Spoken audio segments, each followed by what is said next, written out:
Hello everyone, welcome back to our YouTube channel Study Material Hub. How are you all of you?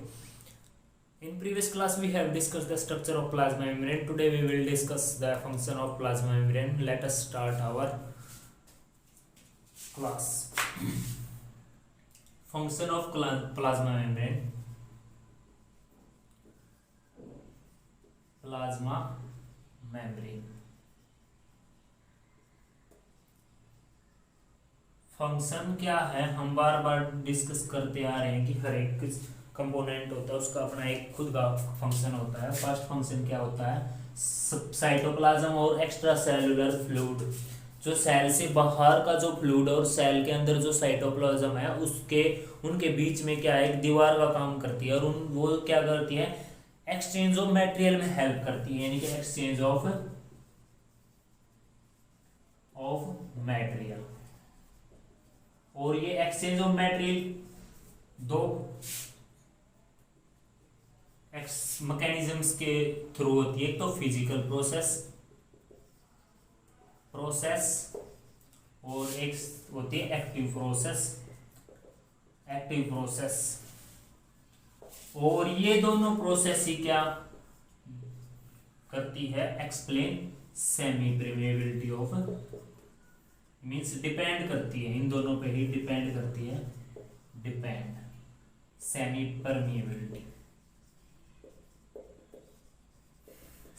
Permeability हम बार बार study करते आ रहे हैं कि plasma membrane क्या है, सेमी परमेबल है, सेलेक्टिव परमेबल है। मीन्स इसका मतलब क्या है कि कुछ सेलेक्टेड मटेरियल को अंदर से बाहर या बाहर से अंदर की तरफ आने देगी। सेकंड, इसका फंक्शन क्या है, लोकोमोशन में हेल्प करती है कुछ माइक्रो ऑर्गेनिजम्स में। Is that clear? ये हम आगे जाके लास्ट में डिस्कस करेंगे। अब जो फिजिकल प्रोसेस क्या है इसके बारे में डिस्कस करेंगे। फिजिकल प्रोसेस क्या होती है, आज फिजिकल प्रोसेस के बारे में समझ लेते हैं और उसके टाइप्स। फिजिकल प्रोसेस में क्या हुआ, जो ट्रांसपोर्टेशन ऑफ मटेरियल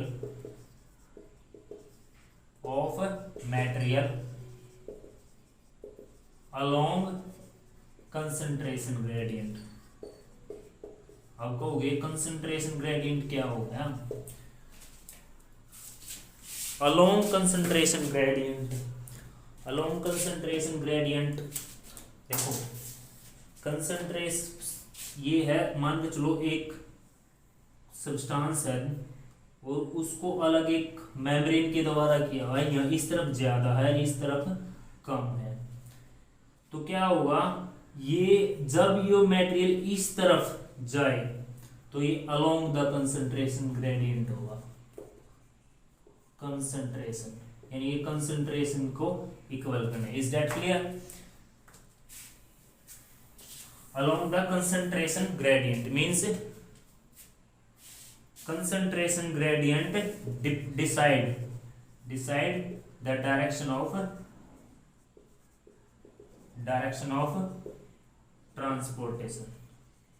ट्रांसपोर्टेशन को डिसाइड करेगा।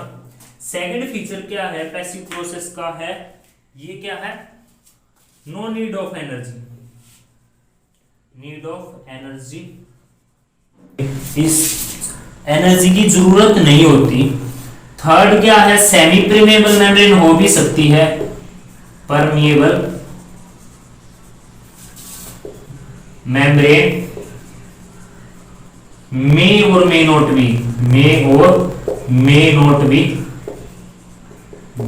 present, हो भी सकती है और नहीं भी हो सकती। लो टेम्परेचर और ना इस पे no effect of low temperature का इफेक्ट होगा, ना ऑक्सीजन की एब्सेंस का इफेक्ट होगा,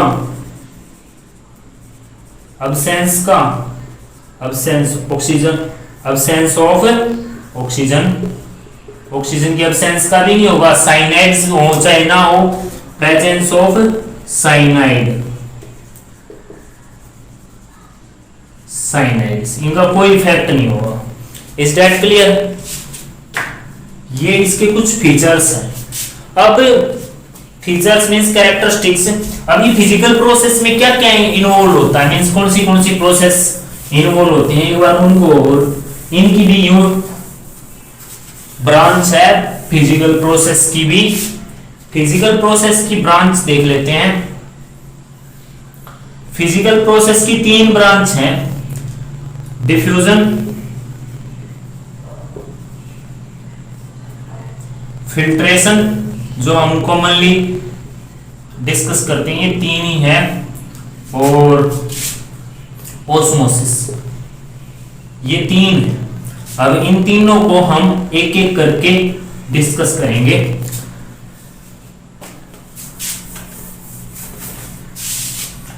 डिफ्यूजन देखते हैं।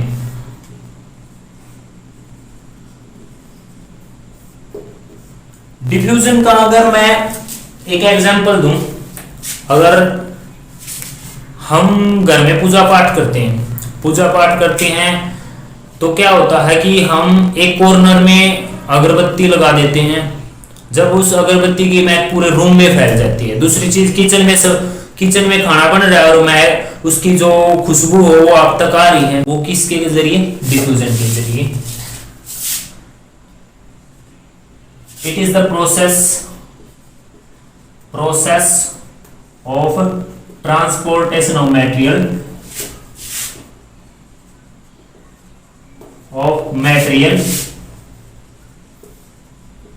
From higher concentration to higher concentration.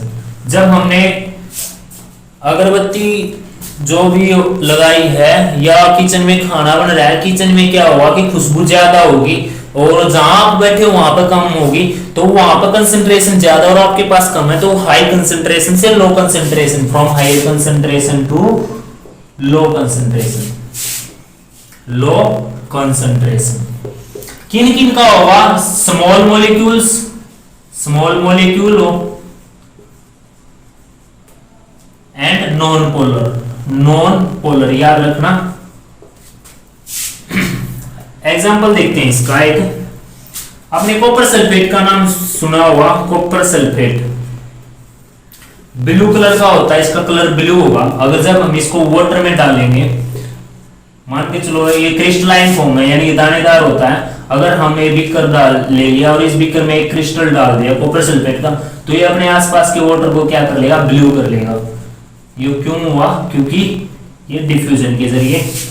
जो ब्रीदिंग करते हैं, हम सांस लेते हैं, ब्रीदिंग भी किसके जरिए होता है, डिफ्यूजन के जरिए। कैसे, हमारी जो गैसेस का एक्सचेंज होता है वो एल्वेली में होता है। एल्वेली में जैसे ये वो गैस आई, हमने सांस अंदर ली, यहाँ पे क्या ब्लड, इसके चारों तरफ ये इसकी मेम्ब्रेन है। यहाँ पे जो ब्लड है इसमें क्या हुआ, ऑक्सीजन कम होगा और यहाँ पे ऑक्सीजन ज्यादा होगा। ऑक्सीजन क्या करेगा, इस तरफ आएगा और यहाँ पे कार्बन डाइऑक्साइड ज्यादा है, यहाँ पे कार्बन डाइऑक्साइड कम है, तो ये इस तरफ। ये क्या है, डिफ्यूजन। ये जो ब्रीदिंग होती है ये भी डिफ्यूजन। फूल खिले हुए हैं, अब तक खुशबू आ रही है, वो भी किसके जरिए, डिफ्यूजन के जरिए। Is that clear?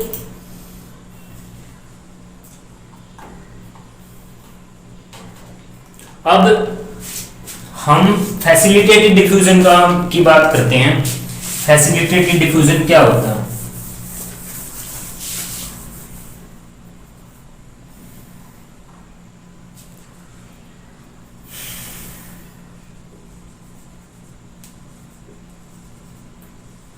Facilitated diffusion समझते हैं, ये डिफ्यूजन की ही टाइप है। देखो, हम प्लाज्मा मेम्ब्रेन का स्ट्रक्चर डिस्कस किए थे। ये क्या है, लिपिड बाइलेयर है। हमें पता है कि जब भी अगर लिपिड क्या होते हैं, वाटर रेजिस्टेंट होते हैं, एंटीबायोटिक नेचर के होते हैं। ये क्या, फोबिक टेल, और ये क्या है, हाइड्रोफिलिक टेल।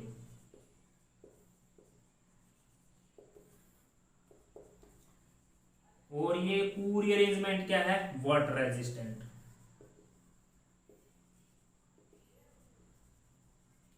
हमने क्या देखा है कि अगर जब कई बार आपने घर में देखा होगा कि कहीं पर अगर तेल हुआ या घी हुआ वो गिरा होता है तो वहां पर अगर वाटर जाएगा यानी कि पानी जाएगा तो वो उसके ऊपर टिक नहीं पाएगा, उससे इधर उधर चला जाएगा।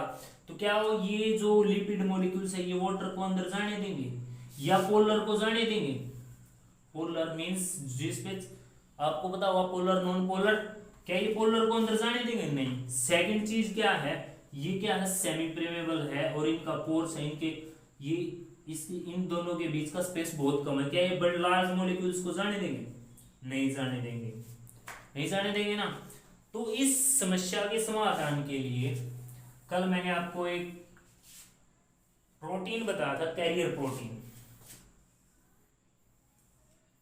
कैरियर प्रोटीन क्या होता है, दोनों लेयर्स तक चला जाता है, दोनों लेयर पर प्रोजेक्टेड होता है।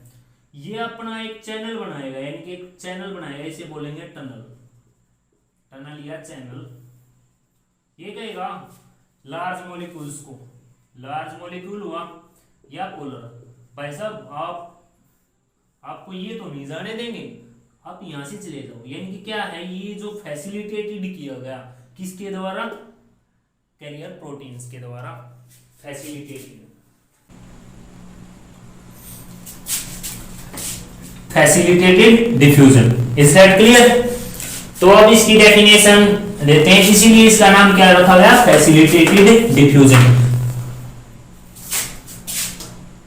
It is a kind of diffusion which is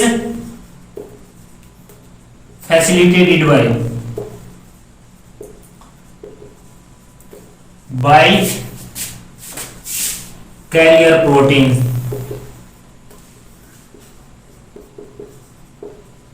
किन किन का ट्रांसपोर्टेशन होगा, लार्ज मॉलिक्यूल्स का, large molecules like fructose, glucose. Polar molecules का, small polar molecule, small polar molecules का ट्रांसपोर्टेशन होगा। मींस जो काम उस डिफ्यूजन में नहीं हो पाया वो यहां से हो रहा है। किसने फैसिलिटेटेड किया गया, कैरियर प्रोटीन्स ने। अब इन दोनों का एक बार डिफरेंस देख लेते हैं, फैसिलिटेटेड डिफ्यूजन और सिंपल डिफ्यूजन में। सिंपल डिफ्यूजन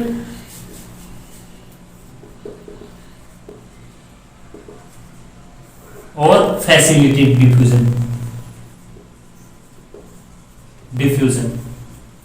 अब देखो इसको किसी की जरूरत नहीं है सिंपल डिफ्यूजन की, अनअसिस्टेड, इसका कोई असिस्टेंट नहीं है। ये क्या है, असिस्टेड बाय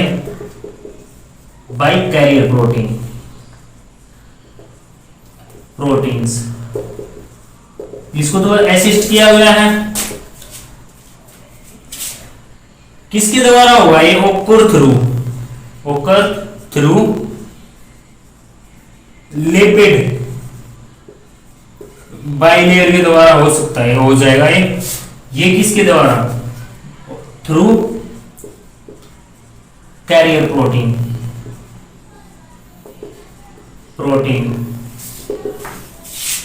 इनका होगा only small molecule, small and non polar molecule का ही होगा। ये किसका कर सकता है, लार्ज एंड पोलर मॉलिक्यूल, इसके द्वारा प्लाज्मा मेम्ब्रेन के इधर उधर जा सकते हैं। रेट किस पर डिपेंड करता है, रेट इसका दो फैक्टर्स पे डिपेंड करेगा। फर्स्ट क्या है, कंसंट्रेशन ग्रेडियंट पे डिपेंड करेगा, मींस कंसंट्रेशन ग्रेडियंट किस तरफ भेजेगी। सेकंड क्या है, सेमी